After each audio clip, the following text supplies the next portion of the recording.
So you started out working with the Giants, and you also moved to Dallas as well. When you started working with the Giants, what do you remember first about, like, what was your first big piece of work, or just your first piece of journalist work that you wrote for the Giants that you remember? Well, it's funny as as the years have gone by and I've gotten older. The first time I was in a football locker room, I was 24, and I would say about 75% of the players were older than me.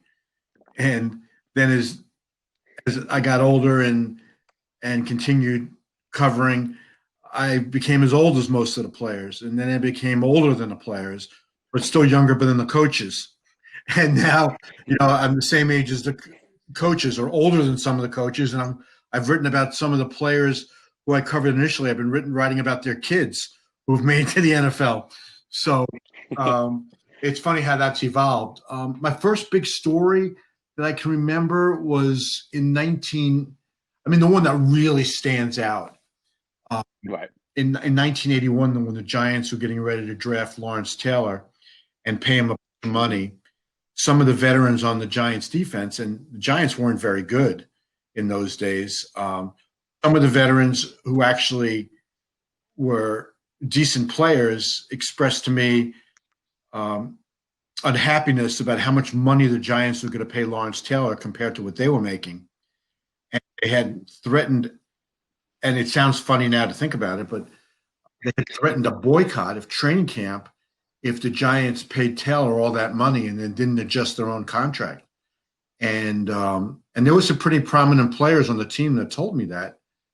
And I remember when I was working for the Daily News then. This is right before I moved to Dallas, and it got it generated a lot of publicity, and I know that it upset. This happened before the draft, and it really upset Lawrence Taylor to think he was going to be walking into a situation. Yeah, he got really upset, and he was threatening to tell the Giants not to draft him because he didn't want to walk into a situation where his teammates immediately didn't like him. And he was a pretty likable guy, and very outgoing and funny. And you can only imagine a 22-year-old kid, and all these veterans are saying they're not going to show up for training camp if the Giants pay him the money that had been rumored. They got it all settled, where the Giants drafted him, obviously, and he actually became really close friends with all those players who were expressing some disappointment over what the Giants were going to pay him. But all they had to do was see him practice once, and they realized if anybody was worth that kind of money, it was Lawrence Taylor. When you first heard so when you sat there talking to these players and they, expressed their worry, was your first thought in your mind bingo, or was you sort of, this is it, or did you sort of sit back and you were sort of listen to what they had to say? When you hear those sort of big news articles, does something flick in your mind where you go, this is it? Well, yeah, I thought I immediately had, a back page, a real big headline for my story.